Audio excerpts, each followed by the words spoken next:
नमस्कार दोस्तों, मेरा नाम लव कुमार है और आप देख रहे हैं आपका अपना YouTube channel GK by love sir. आपने बोला था कमेंट में कि सर अक्षांश व देशांतर टॉपिक नहीं लेके आए हैं, उसको लेके आए, तो उसी टॉपिक को लेके आए हैं। अक्षांश व देशांतर। अक्षांश को कहते हैं अंग्रेजी में लैटिट्यूड और देशांतर को बोला जाता है लॉन्गिट्यूड। अब अक्षांश किसे कहते हैं? पूरब से पश्चिम को मिलाने वाली आड़ी या फिर मैं कह सकता हूँ क्षैतिज या लेटी हुई रेखाएं अक्षांश कहलाती हैं। मैं कह रहा हूँ पूर्व को पश्चिम से मिलाने वाली। अब ये पूर्व को पश्चिम से मिलाने वाली अक्षांश रेखाएं जो हैं, लैटिट्यूड जो हैं, मैं ये बात कर रहा हूँ, ये ग्लोब है और इस ग्लोब में ये जो रेखा मैं यहाँ से खींचूंगा, पूरब से पश्चिम की ओर जो रेखा खींच रहा हूँ, ये कौन सी कहलाएंगी? अक्षांश कहलाएंगी। अक्षांश की तो हमें पता चल गई, लेकिन रेखा किसे कहते हैं? तो दो बिंदुओं को मिलाने वाली जो रेखा होती है उसे रेखा नहीं कहते हैं। पहली बात तो ये समझ लो, ये गलत पढ़ाया गया है। ए और बी को मिलाने वाली जो होती है उसे रेखा खंड कहा जाता है। और रेखा किसे कहते हैं? तो रेखा की एक परिभाषा है जो दो दिशाओं में निरंतर चलती हो, जिसका कभी अंत ना हो, उसे रेखा कहते हैं। तो इसका मतलब ऐसी एक ही चीज बनती है, गोल छल्ला जो होता है, जिसे हम आपकी गणित भाषा में वृत्त कहते हैं, उसे क्या कहा जाता है? या सर्कल कह लो, रिंग कह लो, छल्ला कह लो, तो उसे कहते हैं रेखा। तो मैं कह रहा था कि अक्षांश की बात कर रहे थे, तो अक्षांश किसे कहते हैं? आड़ी रेखाओं को, ऐसे लेटी हुई रेखाओं को हम क्या कहते हैं? अक्षांश कहते हैं, जो पूरब से पश्चिम को मिलाती है। पश्चिम से पूरब नहीं, पूरब को पश्चिम से मिलाती है, ऐसी रेखाएं। अब ये जो है, ये पूरा का पूरा ऐसे है, ये गोल छल्ला है उधर की साइड में, क्योंकि यार 3D तो है नहीं, मैं दिखा दूं आपको, ऐसे है ये 3D तो है नहीं, तो ये पूरा का पूरा ये सर्कल है। इसी को क्या कहते हैं? अक्षांश वृत्त कहते हैं। और अक्षांश वृत्तों की संख्या आपसे पूछे कि भाई एक क्वेश्चन है, कितना? अक्षांश वृत्तों की संख्या बताइए। ये है अक्षांश वृत्तों की संख्या, वृत्तों की संख्या, ये क्वेश्चन है आपका। तो आपको ये पता होना चाहिए अक्षांश वृत्तों की संख्या कितनी है। पहली बात तो ये है, ये कौन सा वृत्त है अपना? ये 0 डिग्री अक्षांश वृत्त है। कौन सा है? 0 डिग्री अक्षांश। और इसी 0 डिग्री अक्षांश को हम किस नाम से जानते हैं?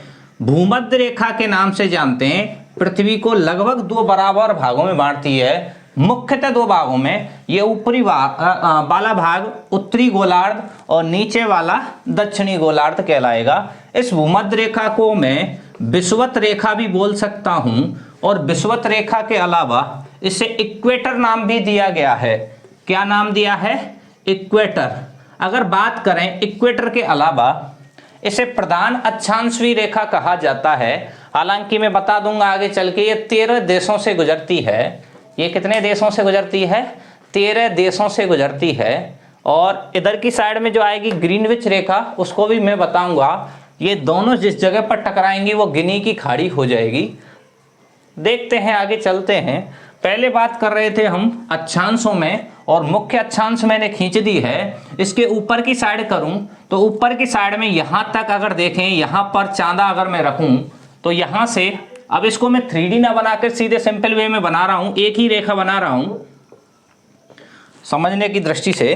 तो यहां से अगर भूमध्य रेखा से अगर मैं यहां चांदा रख दूं तो यहाँ से जो डिग्री बनेगी, यहाँ पर जो कोण बनेगा 90 डिग्री का बनेगा।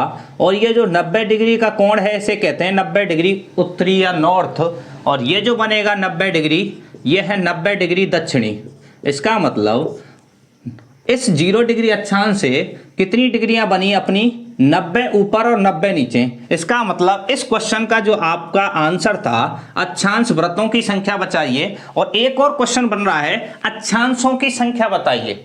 कौन सा क्वेश्चन था? एक और क्वेश्चन मैं बना रहा हूं यहां पर, अक्षांशों की संख्या। एक क्वेश्चन ये है, अक्षांशों की संख्या की बात करूं तो 90 ये और 90 ये एक बीच वाला, तो अक्षांशों की संख्या कितनी हो जाती है? अक्षांशों की संख्या हो जाती है 181। कितनी हो गई? 181। अगर बात कर रहे थे अक्षांश वृत्तों की संख्या, मैंने आपको बताया था वृत्त किसे कहते हैं, छल्ला से, रिंग से या सर्कल से, या आप जिसे कह रहे थे रेखा, उसी को वृत्त कहते हैं। तो इस वृत्त वाली जगह पर आपको रेखा दे सकता है, रेखा, छल्ला, रिंग, सर्कल, ठीक है, इतने सारे शब्द दे सकता है कि संख्या बताइए, अक्षांश रेखाओं की संख्या, अक्षांश वृत्तों की संख्या, अक्षांश छल्लाओं की संख्या, अक्षांश रिंगों की संख्या। तो आपको यह चीज समझ में आना चाहिए कि रिंग अगर हम बनाएंगे तो आपको पता है इस पर 90 डिग्री उत्तरी पर रिंग नहीं बनेगी। जैसे आप आलू को काटते हैं तो आप छल्ला जैसे ही उसकी चिप्स बनाएंगे तो उसको काटेंगे तो ये छल्ला जो बनेगा वो कहां से बनना शुरू होगा, 89 नंबर से, 89 नंबर से शुरू होगा। इसका मतलब जो छल्ले बन रहे हैं, जो छल्ले बन रहे हैं वो 89 से स्टार्ट हो रहे हैं, 90 डिग्री, या मतलब मैं कह सकता हूं जिस बिंदु पर जो हम छल्ला बनाने की कोशिश कर रहे हैं, बिंदु पर कभी भी छल्ला, रिंग या वृत्त नहीं बन सकता है। इसलिए हम कह सकते हैं अक्षांश वृत्तों, रेखाओं, छल्लों की संख्या कितनी हो जाएगी, तो 2 माइनस कर देंगे, एक ये बिंदु हट जाएगा और एक ये बिंदु हट जाएगा, तो इनकी संख्या कितनी हो जाएगी, 179। ये चीज समझ में आ जानी चाहिए आपको। तो और भी क्वेश्चन अगर देखें, दो अक्षांशों के मध्य, ये अब ये अक्षांश खींच दी मैंने, ये अक्षांश हैं सारी की सारी, दो अक्षांश। अब मैं बात कहूं, हालांकि वो गलत पूछता है, अगर ये क्वेश्चन में सीधे ही बात करूं कि दो क्रमिक अक्षांशों के मध्य दूरी कितनी होती है, मान लो ये 0 डिग्री है तो ये 1 डिग्री वाला है, इन दोनों के बीच में ये जो दूरी है, ये वाली जो दूरी है, ये वाली, इस दूरी की लंबाई कितनी होती है, दूरी कितनी है, तो दो अक्षांशों के मध्य जो दूरी होती है 111 किलोमीटर होती है। कितनी होती है, 111 किलोमीटर। और ये जो क्षेत्र दिख रहा है दो अक्षांशों के मध्य का क्षेत्र क्या कहलाता है तो दो अक्षांशों के मध्य का क्षेत्र जो कहलाता है वो कहलाता है जोन। जोन नहीं हो तो वो होगा कटिबंध। दो अक्षांशों के मध्य का क्षेत्र क्या कहलाता है, कटिबंध कहलाता है। तो मुख्य अक्षांशों की संख्या बताइए। एक और क्वेश्चन मैं बता रहा हूं, मुख्य अक्षांश कितने हैं, मुख्य अक्षांश कितने हैं, मुख्य अक्षांशों की संख्या। एक और क्वेश्चन आपको दे दिया है मैंने, तो मुख्य अक्षांशों की संख्या ये ध्यान देना कितनी है, 5। मुख्य अक्षांशों की संख्या कितनी है, 5। मैंने आपको बताया कि भाई दो क्रमिक अक्षांशों के मध्य दूरी कितनी होती है, 111 किलोमीटर। बात कर रहे थे कि भाई दो अक्षांशों के बीच का जो क्षेत्र है वो क्या कहलाता है, जोन या कटबंध कहलाता है। और मुख्य अक्षांशों की संख्या कितनी बताई है, मुख्य अक्षांशों की संख्या 5 बताई है। कौन कौन से मुख्य अक्षांश हैं वो भी आप चर्चा कर लेते हैं। पहला तो ये हो गया जो आपको भूमध्य रेखा के नाम से जानते हैं आप, एक तो ये हो गया, एक हो गया 23.5 डिग्री कर्क रेखा वाला, एक हो गया 23.5 डिग्री मकर रेखा वाला। समझ में आ रहा है आपको।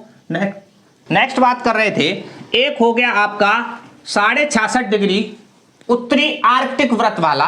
ये कौन सा हो गया, 66.5 डिग्री उत्तरी, जिसे हम कहते हैं आर्कटिक वृत्त। कौन सा है, आर्कटिक वृत्त।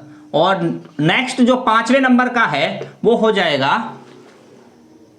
ये वाला, इसको कहते हैं 66.5 डिग्री दक्षिणी, इसे बोलते हैं अंटार्कटिक वृत्त।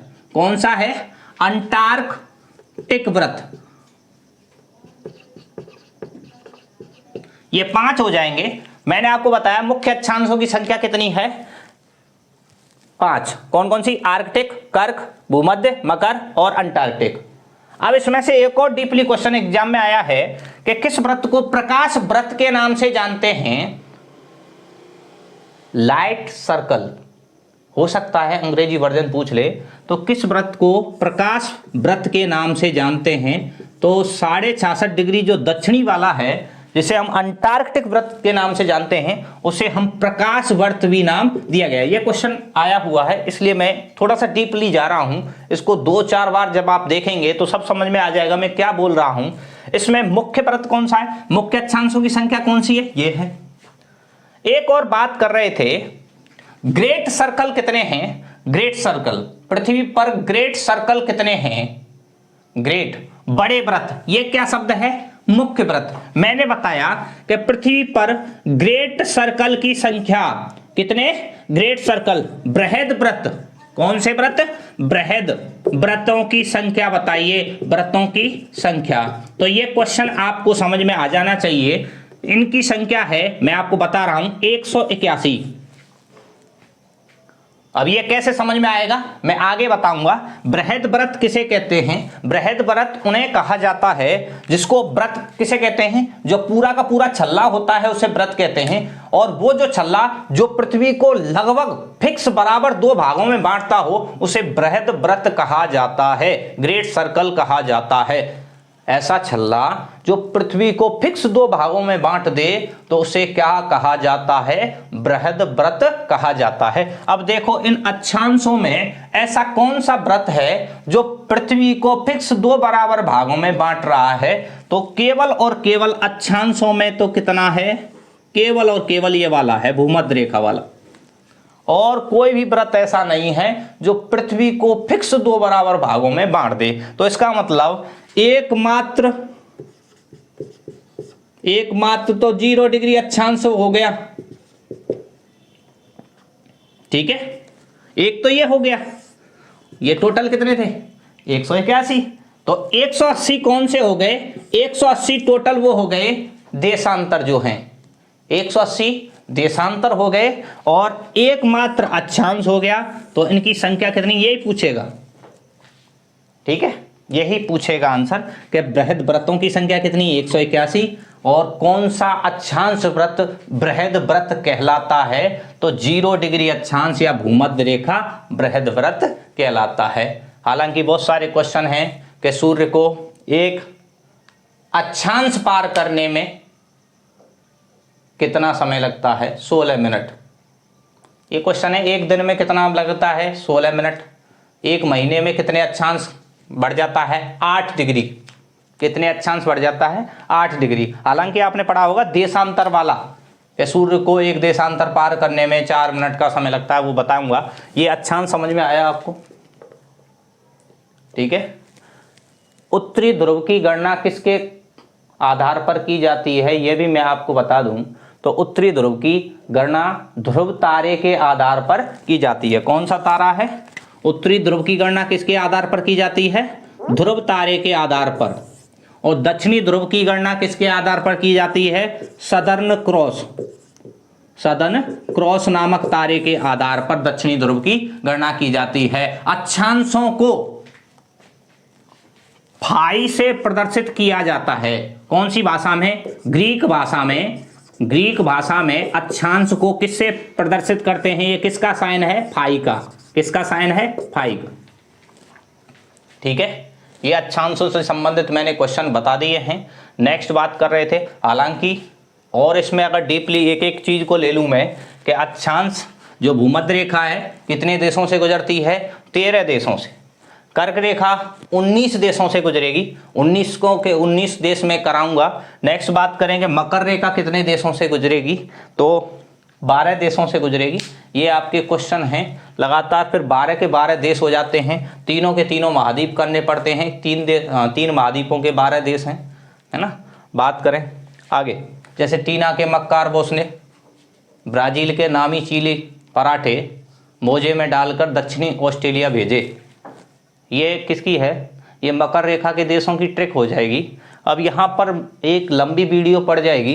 मैंने केवल आपका बेस नॉलेज लिया है, इसलिए मैं इनके बारे में अभी नॉलेज नहीं दे रहा हूँ। आगे बढ़ रहे हैं। दूसरा चैप्टर है इसमें देशांतर। देशांतरों की बात करें तो देशांतर किसे कहते हैं? ये आपका ग्लोब बन गया और ग्लोब पर जो खींची जाने वाली खड़ी रेखाएं क्या कहलाती हैं? देशांतर कहलाती हैं।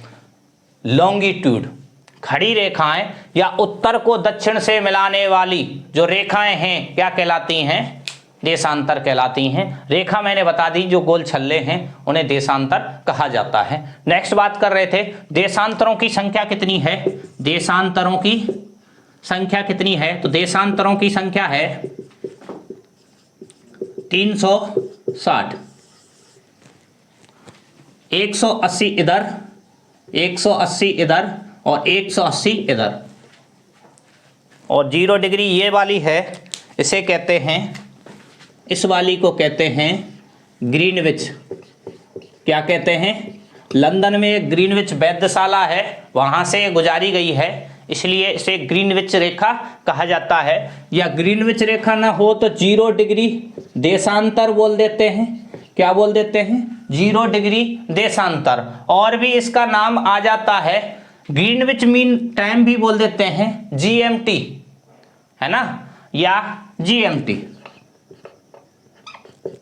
विश्व का जो मानक समय है वो इसी पर निर्धारित है। भारत का जो मानक समय है इस रेखा के समय से 5.5 घंटे आगे रहता है। नेक्स्ट बात करेंगे, ये जो GMT है, ये ग्रीनविच रेखा है या 0 डिग्री देशांतर रेखा है, इसका निर्धारण कब किया गया था? तो निर्धारण जो किया गया था 1984 में। ये जो बात कर रहे थे हम, ये जो ग्रीनविच 0 डिग्री देशांतर रेखा है, ये 3 महाद्वीपों से गुजरती है। कितने महाद्वीपों से गुजरती है?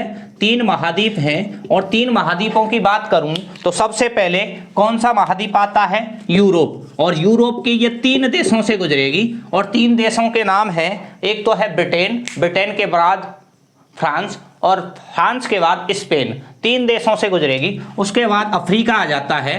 कौन सा आ जाता है? अफ्रीका। और अफ्रीका के 5 देशों से गुजरेगी। अब कौन कौन से हैं? माली है, मार्टेनिया है, बुर्किना फासो है, घाना है और टोंगा है। 5 देश मैंने बता दिए हैं। उसके बाद एक और महाद्वीप है, अंटार्कटिका महाद्वीप। अंटार्कटिका महाद्वीप, ये बात आपको करा दी है। ये जो मिलेगी भूमध्य रेखा से, यहाँ पर ये भूमध्य रेखा है, और भूमध्य रेखा से जिस जगह पर मिलेगी, इस जगह का नाम है गिनी की खाड़ी। कौन सी खाड़ी है? गिनी की खाड़ी। यहां बात कर रहे थे तो गुरुजी 180 पूरब में, पूर्वी गोलार्ध में, और 180 पश्चिमी गोलार्ध में, और बीच वाली ये वाली, तो ये तो संख्या 361 हो रही है। ये भी मान लें कि ये जो 180 है ये एक ही है, तो इसका मतलब जो दोनों साइड से 2 बार समारी गई है, इसलिए ये एक ही मानी जाती है। इस 180 डिग्री जो देशांतर रेखा है, इसे इंटरनेशनल डेट लाइन बोला जाता है, IDL। क्या बोलते हैं? इंटरनेशनल डेट लाइन के नाम से जानते हैं। अब ये जो रेखा है इंटरनेशनल डेट लाइन, इसका भी निर्धारण 1984 में किया गया था। इसका भी निर्धारण 1984 में किया गया था। ये बेरिंग सागर, चुक्की सागर और भी बात कर रहे थे, टोंगा होते हुए प्रशांत महासागर से गुजरती है। इसे यह 3 बार अपने पथ से विचलित होती है, 3 बार अपने पथ से विचलित होती है, और इसमें 8 मोड़ दिए गए हैं। कितने मोड़ दिए गए हैं?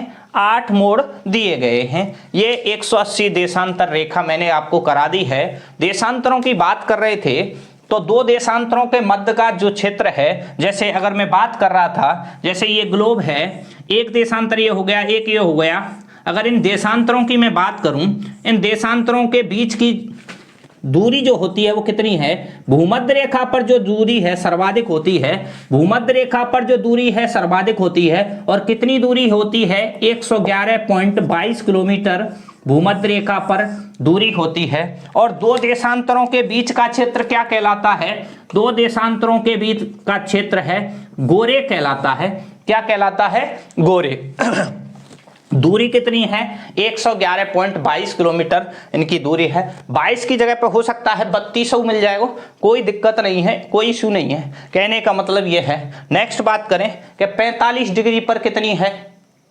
45 डिग्री पर 79 किलोमीटर, 79 किलोमीटर। हालांकि ध्रुवों पर इसकी दूरी जो पूछता है वो 0 किलोमीटर है। ध्रुवों पर 2 देशांतरों के मध्य दूरी कितनी होती है? 0 किलोमीटर। ये कुछ क्वेश्चन थे, आपको मैंने बता दी। प्रत्येक देशांतर रेखा क्या होती है? प्रत्येक देशांतर आपकी क्या होती है? मैंने आपको बताया है, बृहद्वृत्त होती है।